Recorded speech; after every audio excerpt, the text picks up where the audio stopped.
Bien, vamos ahora al Congreso de la República. Ahí se encuentra Marielena Guayazo, Comisión de Economía, así es la ministra del sector. Y tenemos más información contigo. Adelante, Marielena.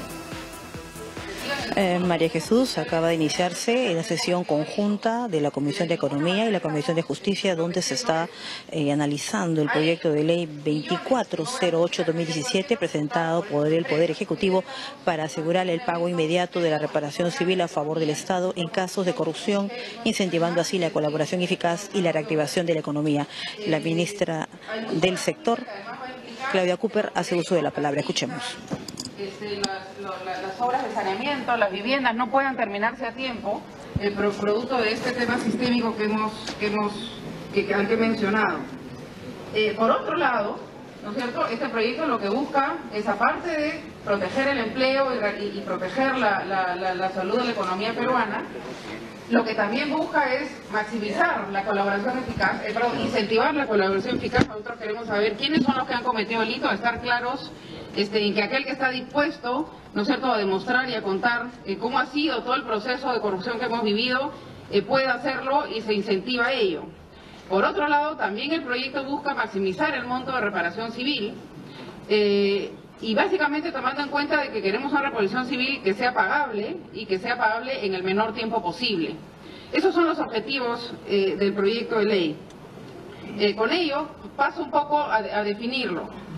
En primer lugar, el decreto de urgencia 003 que sacó el gobierno fue publicado el 13 de febrero del año 2017. Fue una medida de urgencia ante una situación que no se previó. Este decreto de urgencia cumplió con dos objetivos. El primero, evitó que las empresas vinculadas a delitos de corrupción transfieran recursos al exterior. En ese sentido, para eso sí funcionó el decreto de urgencia 003. ¿No es cierto? Se evitó que sacaran su dinero al exterior y que no hicieran el pago que se debía hacer por concepto de reparación civil. Y por otro lado, el decreto también consiguió, ¿no es cierto?, retener pagos al Estado. Sin embargo, no cumplió con todos los objetivos para el cual fue hecho. El primero es que no garantizó totalmente la continuidad de los proyectos, ni evitó totalmente la ruptura de la cadena de pagos que ha dejado a tantas empresas en una situación económicamente precaria. Adicionalmente, hoy día tenemos una situación en que la economía está en un riesgo muy grave, en un riesgo sistémico en el sector real de la economía, como dije, en el sector construcción. Esto se debe a los últimos acontecimientos ligados a un grupo de 30 empresas constructoras, el famoso Club de la Construcción. El DEU 003 vence el 13 de febrero del 2018 y por eso es imperativo, ¿no es cierto?, implementar un mecanismo legal que lo sustituya, de manera que evitemos en primer lugar que las empresas puedan sacar el dinero en el exterior sin pagar adecuadamente la reparación civil, y también tenemos que sacar una norma legal que no nos pare la economía ni el empleo. Un poco de números para darles la idea de lo que para nosotros como Ministerio de Economía o como Ejecutivo nos es realmente urgente. El impacto en la economía sería muy grave si no hacemos nada, y si no hacemos nada que realmente equilibre, como dije, esa necesidad de justicia que tenemos contra empresas que han actuado mal y la necesidad de las empresas y personas a garantizarse un empleo digno. Lo que tenemos es 30.000 millones de soles en inversión pública, hoy día comprometida por esas 30 empresas. Es casi todo el presupuesto de inversiones del 2018. Y entonces, si no hacemos algo, lo que vamos a ver es probablemente obras paradas, ¿no es cierto?, producto de empresas que no pueden continuar operando. ¿Por qué? Porque esas empresas tienen que tener cartas fianza que aseguran su operación y esas cartas fianzas estarían en riesgo. El crédito también a esas empresas estaría hoy en riesgo. Por otro lado, tenemos 11.000 millones de deudas en el sistema financiero producto de esas empresas, ¿no es cierto? Entonces también tendríamos en el sistema financiero, si bien no es un problema sistémico en el sistema financiero, sí tendríamos pues un sistema financiero que no podría crecer al ritmo que queremos que crezca, ni pueda asumir los riesgos que queremos que asuma, para poder tener una economía que crece adecuadamente. Esto es el 4.3% del saldo total de créditos. Por otro lado, lo que hemos podido recabar de data, solamente considerando las 9 empresas más grandes, porque no nos ha dado el tiempo para recabar todo, tendríamos casi 53.000 empleos que estarían en riesgo si estas empresas son forzadas a quebrar. Y por otro lado, tenemos más de 3.500 millones de soles en crédito de proveedores. No estamos mencionando acá esas empresas, esas personas que hoy día tienen créditos en el sistema financiero, que no podrían pagarlos si es que la empresa entra en dificultades, y lo mismo ocurriría con los proveedores. Esta es la razón de la urgencia y la razón por la cual estamos acá discutiendo el proyecto de ley. Como dije, quiero reiterar, y acá está por escrito, los principales objetivos del proyecto de ley que nosotros hemos presentado. Primero, tenemos que cautelar el pago inmediato de la reparación civil. Digo inmediato porque es mucho mejor un pago hoy que un pago de acá 5, 6 o 7 años, o un pago que nunca se va a realizar. Entonces, lo que queremos es cautelar ese pago, y queremos que ese pago sea lo más inmediato posible. Estos pagos estarían a favor del Estado en los casos de corrupción. El otro objetivo del proyecto de ley, el segundo, es tenemos que garantizar la continuidad de los proyectos de inversión.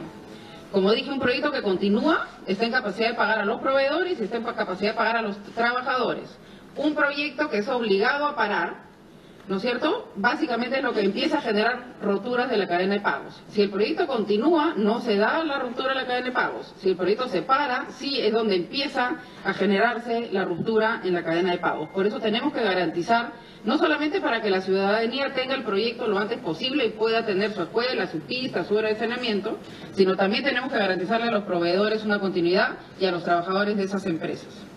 Finalmente, el proyecto lo que busca es incentivar, ¿no es cierto?, la colaboración eficaz. Tenemos que hacer que la gente hable, que la gente nos cuente qué es lo que ha pasado, para poder de esa manera sí castigar a las personas que han cometido actos ilícitos. El Ministerio Público puede celebrar acuerdos con las empresas para incentivar la delación, es algo que también está en el proyecto. Por eso, quiero repetir, esta propuesta no busca proteger ni beneficiar absolutamente a ninguna empresa. Lo que queremos es garantizar las unidades productivas, que son fuentes de servicios públicos y empleos para miles de peruanos, de manera que sigan contribuyendo con el crecimiento de nuestra economía. ¿Cuál es el alcance del proyecto de ley?